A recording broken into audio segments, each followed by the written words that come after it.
Alright, what is up you guys? I am here with the WrestleMania 31 pay-per-view review, and this is probably my favorite WrestleMania in the past 15 years. I love this pay-per-view. It was held at Levi's Stadium. Beautiful presentation there. I loved it.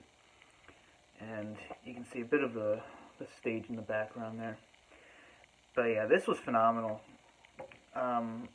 And which is ironic because I wasn't really looking forward to this pay-per-view. And then it just completely, proved me wrong. So, we had the Hall of Fame.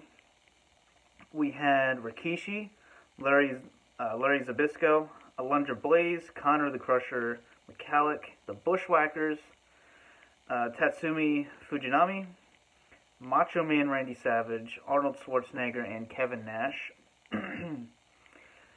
Not the best Hall of Fame. I mean, Larry Zbyszko, Macho Man. Yeah, obviously they deserved it. And Fujinami as well. So, getting in here, I'll show you a really good shot you can see of the stadium. That is just beautiful. Love that. And this is one of those WrestleManias that sent the fans home really happy. And I wasn't able to watch this one live because I was working. But, I remember when I read the results, it was, I was really happy about it. But first we started off with the Intercontinental Championship ladder match. We had Barrett versus Daniel Bryan, Dean Ambrose, Dolph Ziggler, R-Truth, Stardust, and Luke Harper. This was a great ladder match. A great opener. Great way to kick off WrestleMania. High-octane action to really start off the night. And, of course, we had Daniel Bryan winning the mid-card title, as well as John Cena later to kind of elevate it. But unfortunately, Daniel Bryan's championship reign did not last that long. But still a great match. We had Randy Orton and Seth Rollins in a good match. Obviously, this is more well known for its ending. The curb stomp into the RKO, which was just awesome. That's one of those moments you can just watch over and over again and just have the same feeling you did the first time you saw it. And overall, it's a good match itself. We had Sting versus Triple H. Sting's first WWE match, his first WrestleMania. And, a lot of people complain about the booking, but the kind of rebuttal with that, Sting thought it was going to be his last match. So, he explained many times that that's why he lost. Whether that's true or not, you do have to take that into some consideration before you just bash the booking. The match itself was good. I think it went like 18 minutes. You had DX and the NWO in the same ring at the same time. That was awesome. Great, entertaining match. It may not have been technically the best match, but it was an entertaining match. So, you can't go wrong with that. And then we had AJ Lee and Paige versus the Bella Twins. Once again, another good match. AJ Lee and Paige are two of my favorites of the modern era when it comes to women's wrestling. So, great kind of dream team there. And then, of course, you have the match against the Bellas. And this would end up being AJ's final WrestleMania, unfortunately. But overall, decent match. And then Rusev versus John Cena for the United States title. This one, kind of your normal John Cena match. They already had a match at Fastlane, so it wasn't the first time these two were together. It actually had a story going in and a decent build-up. And, I give them credit for, technically people should be saying, oh, Rusev should have been put over. But I do give them credit for trying to elevate the mid-card titles. So, if John Cena and Daniel Bryan holding those give them more meaning, then I think that's fine.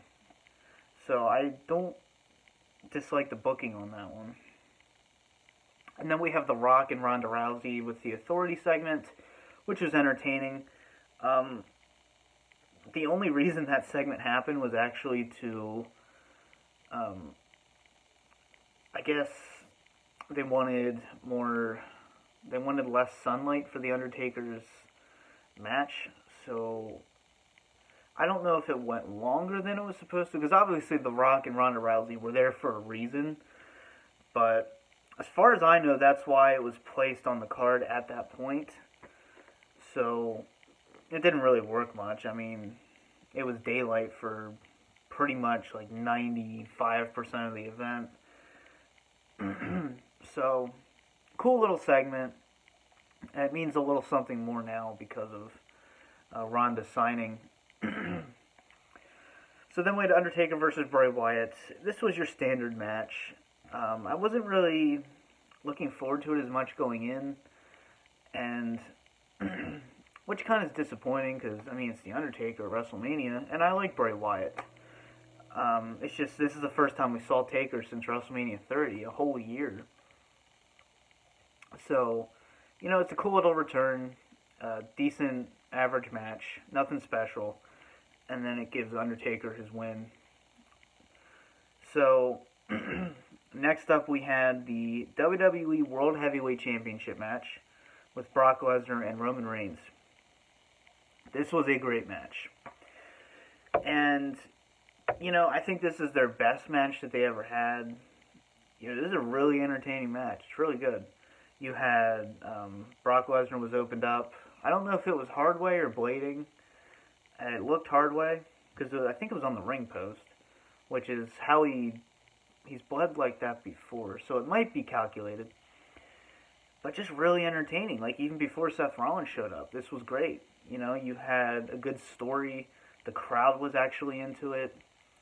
And then, of course, you have Seth Rollins coming out and cashing in Money in the Bank for the first time at WrestleMania, which was just awesome. Like, that was really cool to see. And I don't think too many people were expecting that. So, I mean, some people probably predicted it. But it's one of those things where I was like, yeah, they'll probably do it, you know, Monday night instead of at WrestleMania. But it was a great decision. Sent the fans home happy. Some of them shocked. The heist of the century. So real quick, taking a look at the pre-show matches, we had the Andre the Giant Memorial Battle Royal, which, you know, obviously nothing special. And then the Fatal 4-Way match for the WWE Tag Team titles. Tyson Kidd and Cesaro versus Kofi and Big E versus the Usos versus Los Matadores. So, yeah, nothing too special there. They were your average kickoff matches. But to give the show an overall letter grade, this was tough, but I honestly would give it an A+, which I don't do very often. I really don't. So, you know, I've reviewed pay-per-views back and forth a lot. And it's very rare that I give it an A+. But this was a phenomenal pay-per-view. This was great. And it's one of the greatest WrestleManias of all time. Definitely top 5 in my opinion. And my favorite of the modern era. So let me know your letter grade down below. Your basic thoughts of this pay-per-view. So for now, I hope you guys enjoyed. This has been the DVD Freak. Peace out.